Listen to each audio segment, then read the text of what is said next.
Tapi sedihnya dan mirisnya pada zaman sekarang, mengumbar aib sendiri itu seperti bukan suatu yang memalukan lagi, bahkan kayak menjadi kebanggaan ya. Apalagi sekarang sudah zaman modern seperti ini, kita menceritakan aib itu bukan hanya dari mulut ke mulut, tapi bisa juga seperti contohnya mempost di Instagram, Facebook, atau mungkin status WhatsApp ya. Misalnya orang live streaming IG atau live streaming IG lagi, padahal lagi di diskotik, lagi rame-rame, lagi musik-musik gitu, ya Allah, padahal kan ya itu merupakan maksiat ya, tapi dia live streaming IG. Halo guys, katanya halo guys, ayo kita goyang bareng, padahal itu ya Allah benar-benar dosanya sampai 1000 viewers misalnya. Wah, dosanya menyebar kemana-mana itu ya, Masya Allah sekali. Misalnya minum khamar, dipoto dulu, ngadem kuy katanya, ya Allah, padahal kan itu merupakan aib diri sendiri, dosa yang diceritakan kepada orang lain seolah-olah dia tuh bangga melakukan ini, padahal itu melanggar hukum Allah. Kemudian lagi yang akan kita bahas ya, bagaimana kalau misalnya kita menceritakan aib ini untuk berkonsultasi atau mencari solusi. Apakah boleh? Jadi jawabannya tentu boleh ya. Gimana dalilnya? Itu ada dalam surah An-Nisa ayat 35, yang artinya, dan jika kamu menakuti atau mengkhawatirkan adanya perpecahan antara keduanya, ini maksudnya hubungan suami istri ya, maka hendaklah kamu mengirim hakim dari pihak laki-laki dan hakim dari pihak perempuan. Jika di antara keduanya menginginkan perbaikan, niscaya Allah akan memberi taufik kepada mereka.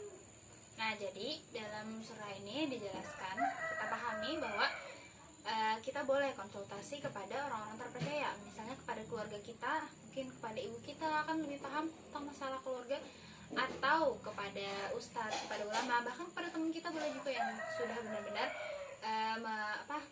paham akan masalah yang kita hadapi ini, begitu.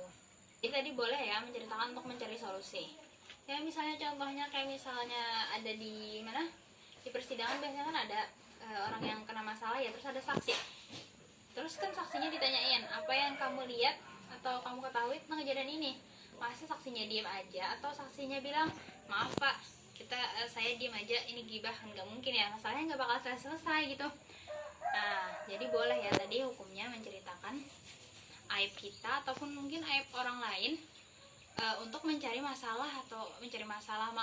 solusi gitu, bukan untuk diceritakan kepada orang lain. Dan orang yang kita ceritakan ini tentunya juga orang yang harus terpercaya, yang kita yakini dia tidak akan menceritakan lagi kepada orang lain aib ini, begitu.